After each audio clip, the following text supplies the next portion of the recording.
This video contains news and analysis related to a recent terror attack in Kashmir. The content may include sensitive visuals and discussions that could be distressing to some viewers. Viewer discretion is advised. We strongly condemn all forms of violence and terrorism. The purpose of the content is solely to inform and create awareness based on verified reports. ঠিক কোন পথে প্রত্যাঘাত সেনাকে free hand তারপর নিরাপত্তা বিষয়ক cabinet কমিটির বৈঠক করলেন প্রধানমন্ত্রী পুলওয়ামা হামলার পর আজ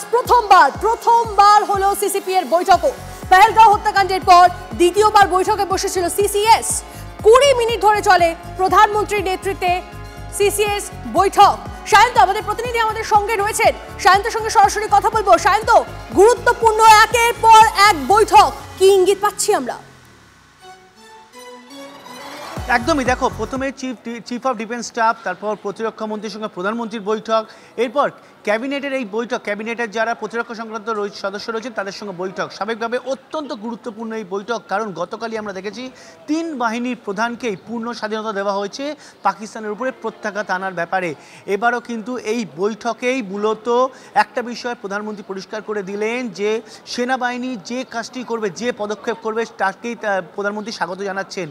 তবে যে কৌশল অবলম্বন করবে সেই কৌশল যেন করা হয় তাতে যেন পাকিস্তান শিক্ষা নেয় এই ঝাঁজটা কিন্তু তিনি তার বক্তব্যে রেখেছেন এবং বাহিনী যেন প্রতিটা এমনভাবে প্রত্যাঘাত করে তাতে যেন পাকিস্তান যেন বছরের বছর এই বিষয়টা মনে রাখে যে ভারতের উপরে যেন আর কোনোদিন আক্রমণ না করে এই বিষয়টা কিন্তু প্রধানমন্ত্রী নিজের বক্তব্য বার্তার মধ্যে বুঝিয়ে দিয়েছেন একই সঙ্গে কিভাবে কি পদক্ষেপ করবে সেনাবাহিনী কি পথে এগোবে কোথায় কোথায় সংঘর্ষ বিরতি লঙ্ঘন করে বারবার করে গোলাগুলি উড়ে আসছে সব মিলিয়ে বলা যেতে পারে যে যুদ্ধের ঘুঁটি সাজানো শুরু হয়ে গেছে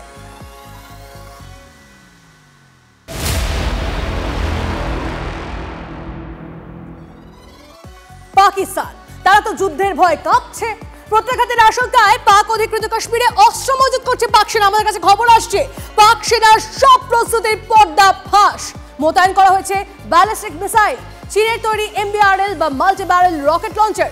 জাম্প সেক্টরে মোতায়েন করেছে KRL 122 MBRL ও আল খালিদ ট্যাঙ্ক বাগ রাওয়ালকোট ও তিলিপিরে তাদের কি প্রস্তুতি জানবো আমাদের প্রতিনিধি সুমন আমাদের সঙ্গে রয়েছেন সরাসরি সুমন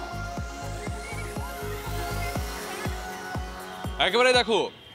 ভারতবর্ষ কিন্তু যুদ্ধের জন্য প্রস্তুত এবং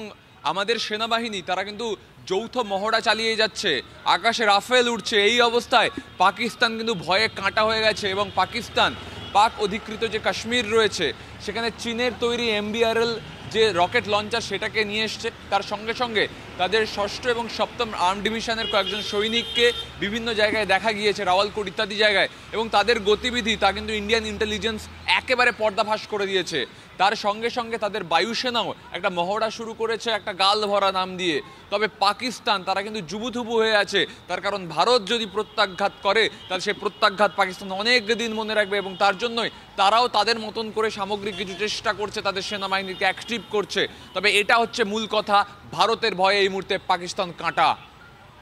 বেশ নজর রাখো সুমন অনেক ধন্যবাদ তোমায় প্রধানমন্ত্রী সেনাকে প্রত্যাঘাতের জন্য ফ্রি হ্যান্ড দেওয়ার পরই আতঙ্কের প্রহর গুনছে পাকিস্তান 24 থেকে 36 ঘন্টা মাত্র 24 থেকে 36 ঘন্টার মধ্যে হামলা চালাতে পারে ভারতীয় সেনা এই দাবি খোদ পাকিস্তানের তথ্যমন্ত্রী আতাউল্লাহ তালারের 2-3 দিনের মধ্যেই ভারত হামলা চালাবে দুদিন আগেই আশঙ্কা প্রকাশ করেছিলেন পাক প্রতিরক্ষা মন্ত্রী খোয়াজা আসিফও ভারতকে নিরস্ত্র করতে আন্তর্জাতিক মহলে শরণাপন্ন হয়েছে পাকিস্তান पाकिस्तान के पास मुस्तनद इंटेलिजेंस इतलात हैं कि अगले 24 से 36 घंटों में पहलगाम वाक़े से जुड़े बेबुनियाद और खुद साख्ता इल्ज़ामात को बुनियाद बनाकर